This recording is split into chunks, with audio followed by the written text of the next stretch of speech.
오늘 찬양처럼 올 새해가 주님과 환상 속에서 거닐고 만나는 그런 축복이 있는 한 해가 되기를 주님의 이름으로 축원합니다.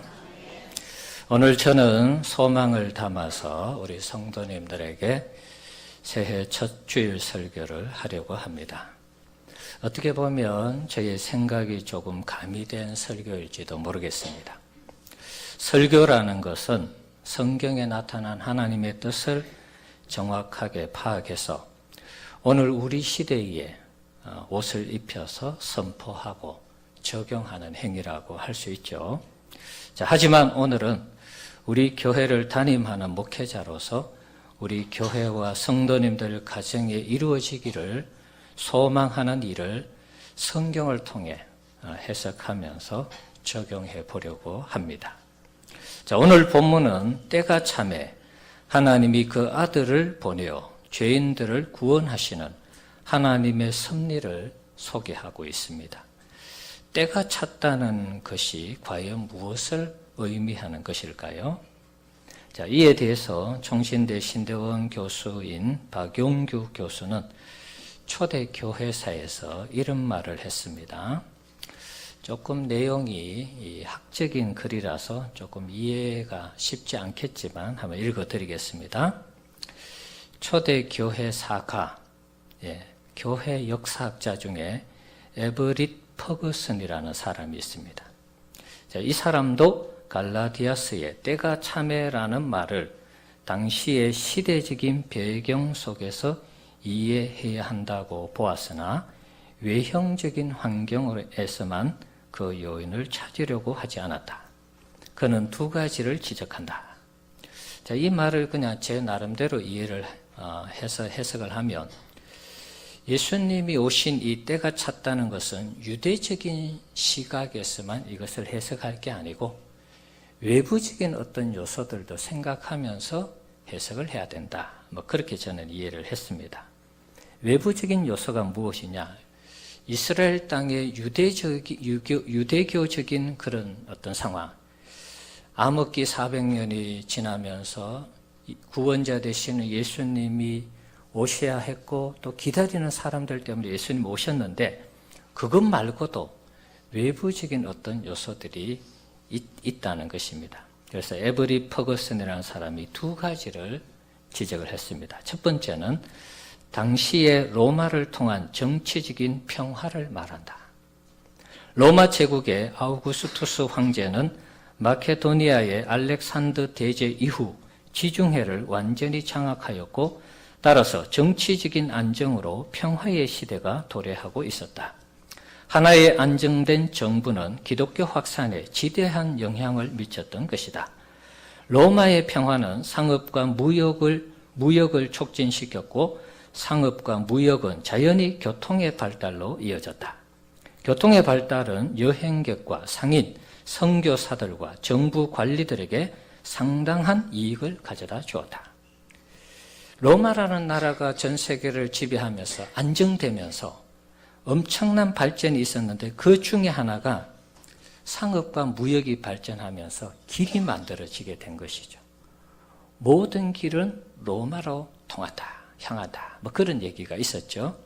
그래서 그 길을 따라서 여행객이 가고 상인이 가고 선교사들이 선교할 때 길이 좋으니까 순식간에 들어가서 선교하고, 그리고 정부 관리들도 군대를 보내서 예를 들어서 반란이 일어나면 빨리 진압하고, 또 식민지에서 올라오는 어떤 모든 세금이나 어떤 이 곡물 이런 바치는 모든 것들을 길이 잘 되어 있으니까 정부에게 큰 이익이 된 것입니다. 그래서 로마의 안정된 이 나라 속에서 교통이 발전하면서 하나님의 복음도 마찬가지로 이 길을 따라서 전 세계에 급속하게 퍼질 수 있는 환경이 조성되었다는 것입니다. 그래서 때가 차서 예수님이 오셨다. 두 번째는 언어적인 준비를 지적하고 있습니다. 당시 정치적으로는 로마가 세계를 통일하고 있었지만 언어적으로는 헬라어가 세계를 통일하고 있었습니다. 로마인들은 사실은 라틴어를 쓰죠. 그런데 왜 헬라어가 로마의 공용어가 되었느냐? 그리스라는 나라 속에서 이 헬라 문화가 놀라운 이 문화의 꽃을 피웠죠. 그러니까 로마인들은 거기에 대한 열등감이 있었습니다. 그래서 헬라어가 로마 시대의 세계 공용어가 된 것입니다. 헬라어는 로마 제국에서 통용되었고 어디를 가거나 헬라어는 의사소통의 수단이 되었습니다. 요즘으로 치면 영어하고 똑같은 것이죠. 당시 헬라어는 직접적인 언어 매체 이상이었습니다. 헬라어는 사상, 사고방식, 교육 수준, 이해 방식의 통일을 촉진시켰으며 또한 헬라 철학, 문화, 그리고 종교의 확산을 가져다 주었습니다.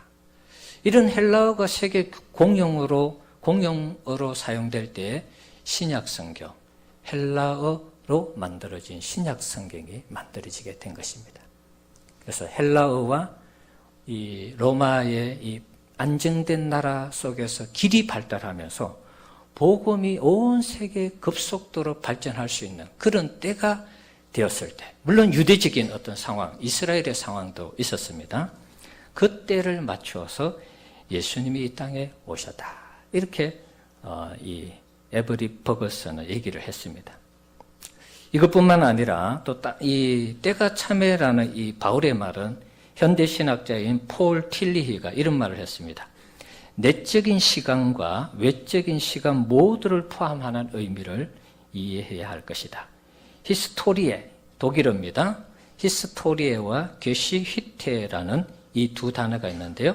사건과 행위, 그리고 외면적인 차원과 내면적인 차원이 바로 그것이다. 이것 좀 설명을 하면 히스토리에는 우리가 일반적으로 시간이 흐르면서 서술되는 역사를 말합니다. 그런데 게시히테라는 것은 그 시간 속에 어떤 특정한 어떤 일들이 생기죠. 그래서 그 일을 통해서 역사가 전환점이 일어나고 시대가 바뀌고 사회가 바뀌는, 뭐 요즘 예를 들면 4차 혁명 시대다 그런 얘기하죠. 3차의 이 어떻게 보면 정보화 시대에서 요즘은 4차 혁명 시대로 넘어가는 것입니다. 역사의 흐름 속에서 어떤 터닝 포인트가 있는, 의미가 있는 시간들을 게시히테라고 이렇게 말을 하는 것입니다. 그래서 예수님의 오시는 그 과정들을 보면 일반 역사 속에서 하나님이 어떤 특정 시간에 오실 수밖에 없는 어떤 그런 상황이 되었기 때문에 예수님이 오셨고 하나님이 아들을 보내주셨다는 것입니다. 바울이 말한 바, 계속해서 이 박영규 교수의 얘기입니다. 바울이 말한 바, 때가 찼다는 말은 우리가 흔히 물리적, 양적 시간 개념에서 말하는 크로노스라는 외면적인 면에서뿐만 아니라 정시를 의미하는 질적인 시간, 카이로스라는 내적인 면에서도 그리스도의 오심은 완벽하게 준비되었음을 의미한다. 그리스도께서는 이 두 가지 측면이 완벽하게 준비되었을 때 오셨다는 사실이다. 자, 우리가 학자의 얘기를 들으면 저게 무슨 소린가? 100% 이해하는 것은 쉽지 않습니다. 자, 하나 분명한 것은 예수님이 오실 때 그때 당시는 복음이 가장 필요한 시기였고 복음이 급속도로 퍼져나갈 수 있는 모든 인프라가 완벽하게 갖추어져 있는 그런 시대에 예수님이 오셨다는 것입니다. 하나님께서 예수님을 보내실 때 아무 생각 없이 그냥 아무 때나 가 이렇게 해서 보낸 게 아니고 유대 사회와 이스라엘 사회의 필요와 요구를 따라서, 그리고 시대적인 상황이 예수를 선포하고 예수의 복음이 전파되는 모든 인프라가 잘 갖추어진 상황 속에서 예수님을 보내셨다는 것입니다. 이게 때가 참회라는 이 의미 속에 다 포함되어 있는 것입니다. 그래서 이것을 가리켜서 제가 오늘 설교 제목으로 잡은 것이 때가 찬 하나님의 경영이라 이렇게 잡아봤습니다. 경영이라는 것은 물론 일반 회사를 경영하는 것도 있지만 계획을 세워서 일해 나가는 것을 의미합니다. 그래서 하나님이 계획을 세우셔서 타락한 인류를 언제 구원할 것인가, 내 아들을 언제 보낼 것인가, 그 타이밍을 잡으시다가 적절한 때가 되었을 때 2000년 전에 예수님을 이 땅에 보내셨다는 것입니다. 예수님의 오심은 이처럼 아주 치밀한 하나님의 경영 속에 있었습니다. 하나님의 일하심은 분명 때가 있는 것입니다. 아무 때나 계획 없이 하나님이 일하지 않습니다. 일반 역사는 차치하고 교회사를 봐도 그렇습니다. 로마 교회가 부패하고 타락했을 때 하나님은 정확한 시점 1517년에 루터를 준비해서 하나님의 교회는 이렇게 세워져야 된다. 그래서 종교개혁을 일으키도록 했습니다. 그 뒤를 이어서 칼빈이 개신교의 모든 교리들을 어떻게 보면 통일하는 그런 일을 마무리했습니다. 이 시대 교회가 어떠해야 되는지 개신교회, 프로테스탄트를 출범시켜서 교회를 개혁하고 정화하는 일을 한 것입니다. 영국과 미국 사회가 교회적으로 부패하고 타락할 때, 물론 사회적으로도 타락했습니다. 교회가 부패하고 교회가 타락하면 사회가 타락하는 것은 당연한 것입니다. 그 시대의 하나님은 또 존 웨슬리, 조지 휘필드라는 영국에서 걸출한 부흥사들을 배출했습니다. 그 시대를 정화시키고 개혁시키고 그 시대를 하나님께로 돌이키는 일을 한 것이죠. 미국에서는 조나단 에드워드, D.L. 무디 같은 사람들을 통해서 그 시대에 놀라운 부흥을 일으킨 것입니다. 어쩌면 오늘 우리 시대도 하나님의 부흥이 필요한 시대죠. 이것은 우리가 사모해야 되고 하나님이 또 우리 가운데 역사하실 때 이것은 이루어지는 것입니다. 신구약 성경에 나오는 역사적인 사건들도 마찬가지입니다. 창조 후에 온 세상이 죄악으로 관영해서 타락했을 때 하나님 그 시점에 노아를 준비해서 죄 가운데 살아가는 인류를 물로 다 심판하셨죠. 이스라엘 백성들이 애굽 땅에서 430년 동안 종살이할 때 때가 되어서 하나님이 모세를 불러서 이스라엘 백성들을 출애굽시켰습니다. 이스라엘 백성들이 가나안 땅에서 정착하면서 신앙이 타락했을 때 하나님은 사무엘과 다윗을 세워서 신앙의 부흥을 일으켰습니다. 포로기 시대에 그들이 계속 불순종해서 나라가 망하고 포로로 잡혀갔을 때 하나님은 수많은 선지자들과 하나님의 사람들을 통해서 이스라엘을 구원하는, 회복시키는 그런 역사를 이루었습니다. 신약시대도 마찬가지입니다. 하나님의 때가 되었을 때 성령께서 강력하게 임하면서 교회를 태동시켰습니다. 하나님의 때가 되었을 때 교회가 생겨나고 성령이 역사하고 또 하나님의 때가 되었을 때 예수님을 핍박하고 교회를 찬양하던 바울, 하나님 입장에서는 정말 원수 같은 인물인데 그 사람을 회심시켜서 유럽을 복음화시키는 이런 일을 하도록 한 것입니다. 이 모든 것이 하나님의 때에 가장 완벽한 타이밍에 하나님이 역사하신 것입니다. 그래서 성경은 모든 범사에 때가 있다 이렇게 말씀하고 있습니다. 전도서 3장 말씀 한번 볼까요? 우리 같이 한번 읽어봅시다. 범사에 기한이 있고 천하 만사가 다 때가 있나니 날 때가 있고 죽을 때가 있으며 심을 때가 있고 심은 것을 뽑을 때가 있으며 죽을 때가 있고 치료할 때가 있으며 헐 때가 있고 세울 때가 있으며 울 때가 있고 웃을 때가 있으며 슬퍼할 때가 있고 춤출 때가 있으며 돌을 던져 버릴 때가 있고 돌을 거둘 때가 있으며 안을 때가 있고 앉는 일을 멀리 할 때가 있으며 찾을 때가 있고 잃을 때가 있으며 지킬 때가 있고 버릴 때가 있으며 찢을 때가 있고 꿰맬 때가 있으며 잠잠할 때가 있고 말할 때가 있으며 사랑할 때가 있고 미워할 때가 있으며 전쟁할 때가 있고 평화할 때가 있느니라. 모든 범사에 때가 있다는 것입니다. 사람도 하물며 그런데 하나님이신들 더 하겠죠. 우리 사랑하는 성도 여러분, 2019년도 새해는 우리에게 어떤 일이 생길 것 같습니까?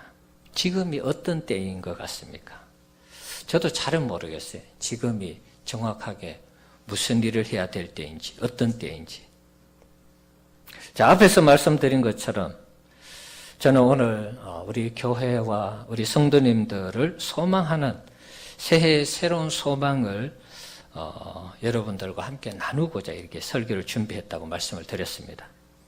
저는 원래 우리 교회와 우리 성도님들의 가정에는 하나님이 되게 하시는, 일이 되게 하시는 한 해가 되었으면 좋겠다. 그런 소망을 갖게 되었습니다. 이제까지 우리가 꿈꾸던 일이 2019년도 새해는 일이 되고 또 마무리가 되고 완성이 되고 열매를 맺고 확장되고 좋아지고 성장하는 그런 한 해가 되기를 주님의 이름으로 축복합니다. 우리 교회는 조금씩 성장해서 이제 100명이 확실하게 넘어가는 교회가 되었습니다. 자, 자랑하는 건 아니고 열심히 우리가 교회를 함께 세우다 보니까 이제 100명이 넘었습니다. 우리 장로님들하고 당회할 때 가끔 그런 얘기 했습니다. 우리 교회 성도들 한 100명 넘었으면 좋겠다. 100명만 넘으면 좋겠다. 그런 얘기 했습니다. 100명이 넘으면은 사실 큰 문제 없이 자립하면서 교회가 무슨 일이든지 할 수 있는 교회가 되는 것입니다. 사실 우리 교회가 지금 100명 넘어가면서 재정적으로 큰 어려움 없이 또 봉사하는 일도 나름대로 열심히 잘 감당하고 있습니다. 이번에 여러분 구역을 전도회별로 새롭게 나누어서 발표했는데요. 그동안 6분 구역장 하시는 분들 이제 안식년 주고 6분 새로 세웠는데 이 중에 한 분이라도 저 못하겠어요. 그러면 참 곤란한데 다행히 그런 분이 한 분도 없었어요. 너무 감사한 일이죠. 예, 교회 직분을 이렇게 세웠는데 못하겠어요. 안 하겠어요. 그러면 서로 불편해지는 것입니다. 그런데 기쁨으로 잘 감당해 주시는, 또 주실 것을 믿고 또 주시겠다고 하니까 너무 감사한 것이죠. 자, 교회가 수적으로 또 늘어나면서 재정이나 하나님의 일하는데 어려움이 없어졌습니다. 우리 장로님들과 함께 소망하는 바가 이루어졌습니다. 자, 여기까지 오는데 한 10여 년 걸린 것 같아요. 제가 우리 교회에 와서 교회가 조금씩 성장하면서 100명이 넘어가는데 거의 한 10년 가까이 걸렸습니다. 자, 앞으로 10년 우리 교회가 더욱 탄탄하게 세워지리라 믿습니다. 자, 100명까지 오는데 10년 걸렸으면 앞으로 10년은 몇 명이 올까요? 몇 명 성장할까요? 네, 한 200명? 네. 200명도 작은 숫자는 아니죠. 네, 200명이면 이 자리 차고 넘치겠죠. 어제 기존의 구역장들하고 얘기하니까 그런 얘기해요. 사람들이 더 와도 걱정된다. 요즘 그런 얘기, 앉을 자리가 없어서 그런 얘기해요. 복에 겨운 얘기죠. 좋은 얘기입니다. 자, 그러나 200명도 작은 숫자는 아닌데 우리가 여러분 보시기에 우측에 있는 2020 비전 보시는 것처럼 우리가 2,000명의 장년과 2,000명의 주일학생을 기도하고 있습니다. 그럼 200명은 10분의 1밖에 안 돼요. 예, 그래서 2020 비전에 근접하려면 우리가 더 열심히 교회를 섬기면서 또 우리가 열심히 봉사를 해야 되겠습니다. 전도하고 선교하는 것은 기본이고, 자, 12월 2일 날 59주년 설립 감사 예배 때 그런 말씀 드렸죠. 에베소 교회의 모델을 추구하면서 올해 또 내년에는 가르치는 사역과 하나님의 능력이 머무는 교회로 함께 세워가자. 그런 말씀 드렸습니다. 그리고 세상을 변화시키는 교회가 돼야 된다. 그렇게 말씀드렸습니다. 에베소 교회의 모델이 우리 가운데 실질적으로 열매를 맺는다면 우리 교회는 기하급수적으로 성장하고 부흥하게 될 것입니다. 100명 되는데 10년 걸렸으면 앞으로 10년 동안 200명 모이겠지. 그럴 수도 있습니다. 그런데 여러분, 하나님의 나라의 일은 기하급수적으로 발전하는 것입니다. 그래서 우리가 100명인 우리 성도님들이 열심히 주님을 섬기고 또 전도하고 선교하면서 헌신한다면 200명뿐만 아니라 그보다도 더 많은 숫자가 우리 교회에 모일 수 있습니다. 100명 되는데 10년 걸렸다면 하나님의 부흥이 임하면 수년 내에 2,000명도 어렵지 않다고 저는 생각합니다. 제가 원래 소망하는 우리 교회의 비전은 교회가 수적으로 성장하고 질적으로 성숙하는 것입니다. 이를 위해서 우리 모두가 열심히 전도하고 선교하고 제자 훈련을 해야 되겠습니다. 사실 이런 비전은 어느 누구나 꿈꾸는 그런 비전이고 어느 목회자든 꿈꾸는 비전이죠. 하지만 오늘 말씀에 빗대어서 한번 이것을 적용하면 우리가 아무리 성장하고 또 부흥하고 아무리 우리가 발전하려고 해도 하나님의 때에 하나님 주시는 은혜가 없으면 안 된다는 것입니다. 하나님의 이 역사와 하나님의 타이밍이 필요한 것입니다. 우리가 아무리 열심히 해도 하나님이 역사하지 아니하면 안 되는 것이죠. 그건 어느 누구도 부인할 수 없을 것입니다. 하나님은 주로 열심히 할 때 역사하는 것은 맞습니다. 보편적인 역사. 그러나 때로는 열심히 해도 안 되는 경우도 있는 것입니다. 오늘 새벽에 우리가 말씀을 살펴봤죠. 하나님이 하시고자 하는 자에게 은혜를 주는 것입니다. 우리가 볼 때는 저 사람이 복을 받지? 하나님이 은혜를 주시는 거예요. 왜 저 사람이 교회를 다니고 구원받았지? 하나님이 은혜를 주신 것입니다. 하나님이 불쌍히 여겨주셔서 그 영혼을 구원하고 그 가정을 복을 주고 그 교회를 축복하는 것입니다. 하나님의 때와 우리의 열심이 맞아야 되는 것입니다. 이 시대 사회가 타락하여 희망이 보이지 않을 때, 이 시대 교회가 타락하여 희망이 보이지 않을 때 우리는 새로운 각오를 다져야 하는 것입니다. 타락한 이 시대에 하나님의 살아계심을 보여주는 교회가 되어야 되겠다. 우리 자신이 되어야 되겠다. 그런 하나님 앞에 새로운 결심들이 필요한 것입니다. 누구든지 하나님을 만나기를 원한다면 우리 교회에 와서 하나님 만나러 권할 수 있는 교회가 되어야 하겠습니다. 그러기 위해서는 우리가 먼저 하나님을 날마다 만나는 경험과 체험을 먼저 해야 되겠습니다. 그리고 나서 우리가 소개할 수 있는 것이죠. 하나님이 우리 가운데 운행하시고 우리 가운데 강력하게 역사한다면 교회는 자연적으로 성장하고 부흥하는 것입니다. 문제는 우리의 신앙이 살아계신 하나님에 대한 갈망이 있는가 하는 것입니다. 새해를 시작하면서 하나님에 대한 기대가 있습니까, 여러분? 아멘 하신 분 한 20, 30명밖에 안 되거든요. 해가 바뀌었습니다, 여러분. 새해에는 뭔가 또다시 결심하고 다짐하고 새롭게 시작해야죠. 작년이나 올해는 뭐 다르겠어? 그건 똑같은 것입니다, 여러분. 하나님에 대한 기대를 가지시고 2019년도를 새롭게 시작하시기를 바랍니다. 네. 우리의 신앙이 형식적인 신앙이 아니라면, 우리의 신앙이 권태기에 빠져서 이것도 아니고 저것도 아닌 그런 신앙이 아니라면, 하나님을 향한 열정과 열망을 가지고 하나님을 바라보면서 하나님을 섬긴다면 2019년도는 새로워지는 것입니다. 멀리만 또 바라보지 마시고, 지난번에도 그랬죠. 우리에게 주어지는 하루하루의 시간 속에 최선을 다하는 이 시간이 귀한 것입니다. 하나님을 향해 기대하고 고대하는 사모하는 마음을 가지고 하나님을 의지하고 하나님을 찾으면 하나님은 우리 가운데 오셔서 역사하시고 우리의 필요를 따라 채워주시는 그런 은혜가 있을 줄 믿습니다. 예수님이 오실 때 보면 이 땅은 부패할 대로 부패했습니다. 그래서 더 이상 희망과 소망이 없는 그런 시대였습니다. 그래서 그 시기를 이스라엘의 이 역사는 암흑기라 그럽니다. 선지자들도 역사하지 않았습니다. 하지만 누군가는 그 암흑기에 이런 기도를 했을 것입니다. 하나님 이 나라의 민족을 불쌍히 여겨주시고 오시마 했던 그 메시아 그리스도가 속히 오셔서 이 나라의 민족을 새롭게 하시고 온 세계를 새롭게 하시고 우리의 무너진 신앙이 새로워지도록 그렇게 기도했을 것입니다. 신앙의 형식만 남고 앙상한 가지만 남은 그 시대의 신앙인들을 보면서 가슴 치면서 통곡하는 사람들이 있었을 것입니다.